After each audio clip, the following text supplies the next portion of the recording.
and share her story of shame and torment, and hopefully raise awareness of her cause. 2 months later, Jessie Logan hanged herself in her bedroom. Her mother, Cynthia Logan, is still devastated and upset that she never knew the extent of her daughter's harassment and traumatizing bullying. She said that officials at Jessie's high school were aware of the harassment. Yeah, they're aware. They'd have to almost, close their eyes to not be aware. If you are responsible for a group of children and they're bullying, you're going to see it. But some teachers and some administrators, they prefer to look the other way. And it's tragic. You got to stick up for yourself. That's why I'm telling you these stories. And that's why I'm giving you their names, because if you doubt any of this, you can look it up online. And you're going to be even sadder, because I picked like the first 5 stories of an endless stream of hundreds of thousands of these stories, okay?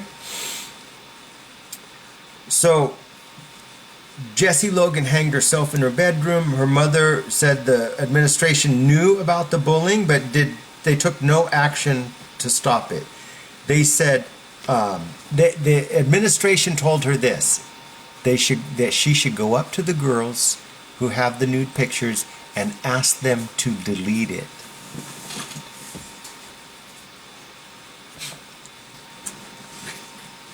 Yeah, that's not going to work. And you know that, right? And it's a bad suggestion coming from a bad place, okay? A place of indifference. Administration doesn't care. Nobody cares except you have to defend yourself. If I see you defending yourself against a bully, I'm much more likely to stand by you and go, hey, enough. Hey, let's go our separate ways. Let's stop this nonsense. If I see you not defending yourself,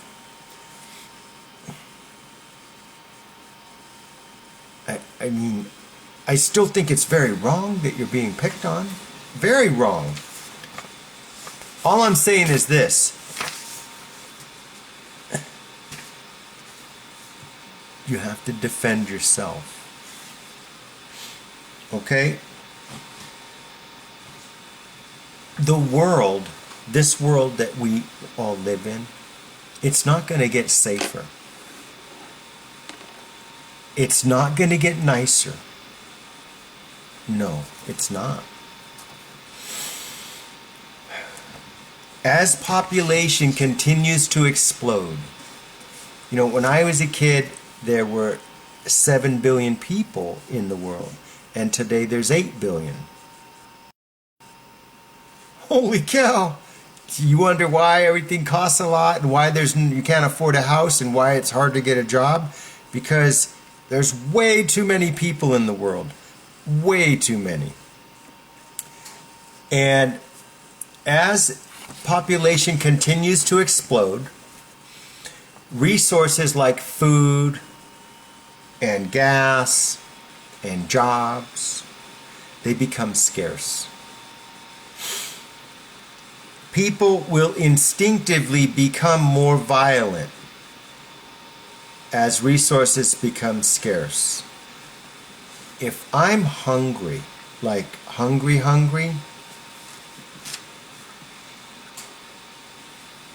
all my niceness, my social mask falls off. If I'm going to starve, I'm going to have no choice but to be the bully. I'm going to have to find someone who has food and take it from them. And so I'm a prepper, which means I think there's a good chance that society could collapse in my lifetime. If that happens, I need to be prepared. I need to be self-sufficient and able to defend myself against people who are starving and trying to take my food. I also need to I need to be strong enough to take someone else's food if I'm starving This is the law of the jungle. Only the strong survive. Okay? And I hope I never have to do that. But I'm preparing myself for that day.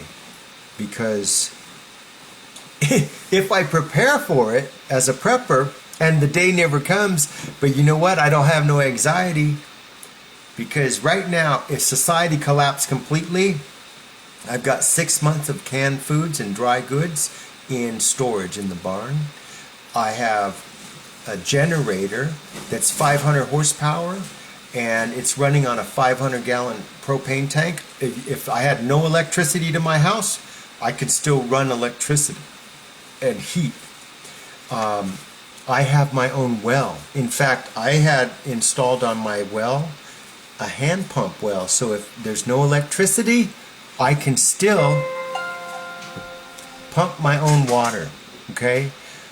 I am self-sufficient. I could go 6 months minimum with no society need for anything from society. And I have the ability to defend myself from hungry neighbors who might want to take your stuff. Okay, so we're wrapping up this video here. In prison, I learned that dangerous people are all around me. I mean, they were literally all around me. And I cannot rely on anyone to defend me. I have to defend myself. I have to stand up for myself. Out here in the free world, you need to learn that lesson. Because it's unrealistic. It's a fantasy that you are safe and that you just have a bully problem and her name is Amy. No, you have a bully problem and its name is everyone. Everyone is a potential bully. If you smell like a victim, if you behave like a target and you don't defend yourself, or you don't even really care about yourself, or you don't love yourself enough to defend yourself, bullies are going to naturally find you. They're going to they smell you. They move right towards you. Not me. They don't move towards me. Why? Because I'm sending an energy out in society that says, if you mess with me, I will fight back. If you talk smack to me, I will talk smack back. I will not let you disrespect me or intimidate me. I won't allow it. And so this is the mentality I want you to have, because that is there's an energy that's sending out that bullies look for someone easier to mess with. In prison, the bully had a choice. And they go, all right, I'm hungry. I'm going to steal someone's food. What about Alex? Well, that dude works out every day, every single day. And they go, dude, why are you working out so much? Why are you not working out? Yeah, I'm working out because when it comes time to fight, I'm going to be in prize fighter shape. I'm ready. I'm ready. And, you know, I have to prove that readiness. It's not a bluff. People are going to challenge me and say, in jail, they can say, hey, all right, I guess we're fighting. Let's go to the corner where there's no cameras. Let's fight. My willingness to fight tells everyone he's not a punk. You cannot punk this guy. He's not a victim.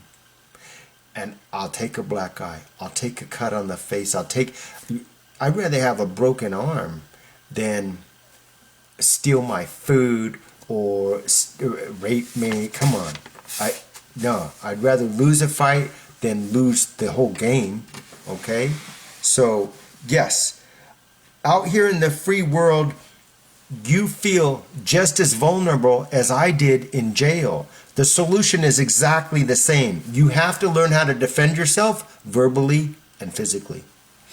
There's no other choice, because bullies don't respect anything except strength. They don't respect any form of weakness. And running to someone else for protection is a form of weakness. And just hoping the problem will solve itself and I'm going to stay low and no one. You know what? In prison, there were some guys, right? And then you'd say, are you new on this yard? Because I never seen you before. He goes, no, I've been here for 2 years. 2 years? How you live in the same prison yard with me and I never see you? They spend their whole time hiding in the cell and they don't come out. And they go to the chow hall and come straight back. And they never go to the yard. They never go to library. They never go in.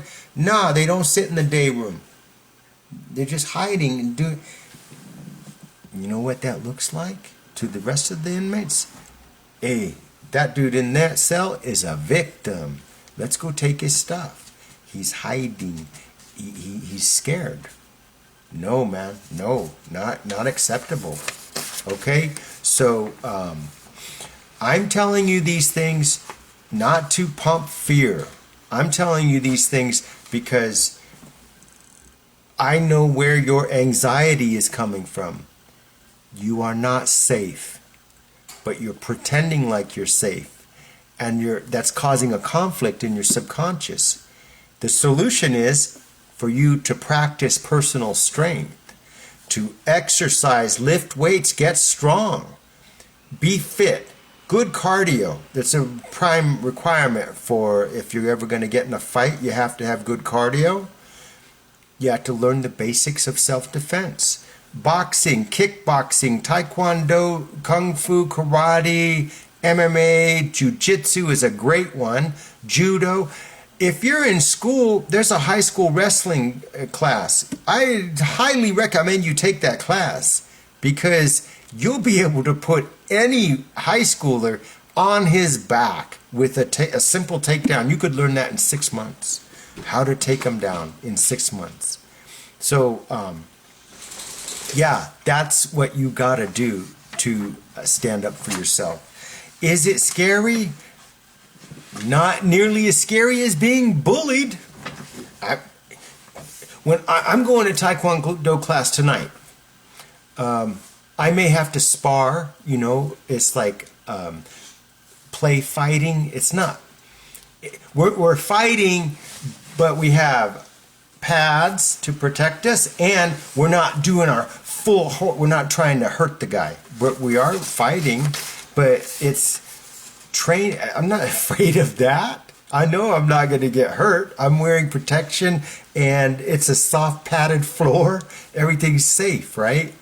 But I know this, that if I didn't have my ability to fight and to defend myself, oh man, I feel the anxiety coming up right now because you're vulnerable. You're not safe. You are at the whim of anyone who is bigger and stronger than you. And that ain't cool, man. That ain't cool. Okay. So, I want to leave you with one mathematical formula. I call it bully math, okay? Bully math is this, okay? In prison, there's this big guy, and he's mean, and he's twice as big as me. Big, mean mother. He's here for murder. I eat children.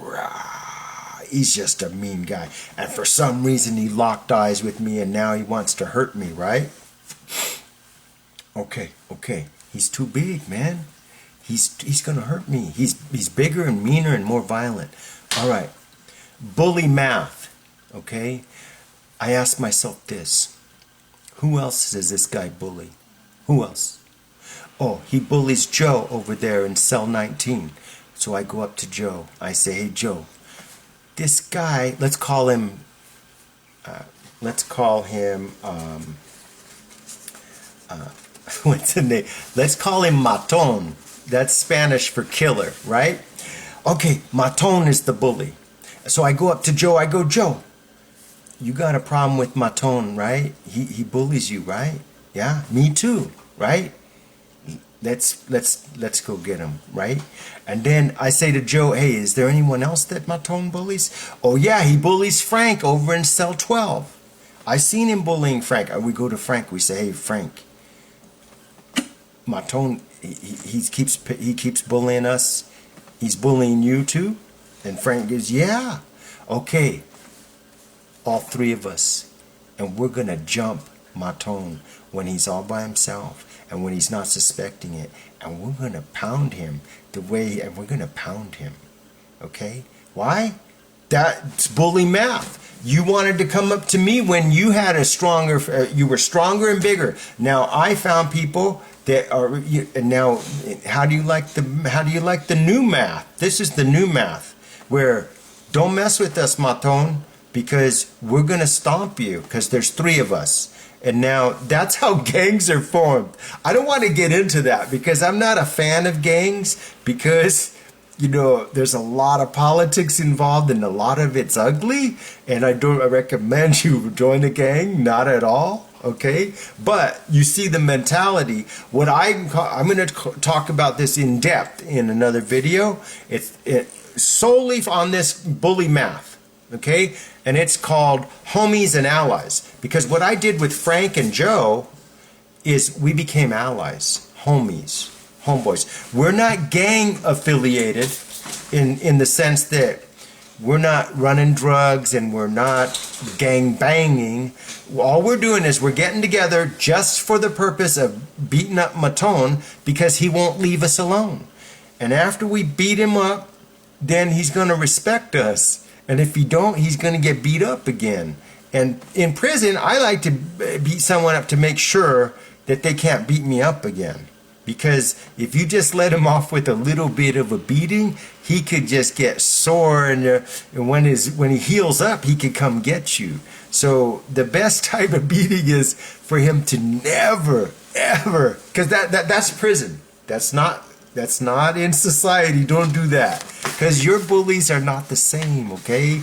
Don't tell me that 12-year-old girl in middle school is the same as Maton in the level 4 prison. It's not the same, okay? But in prison, you have to beat him to where, stomp the hand so that he can't hit you with that hand no more.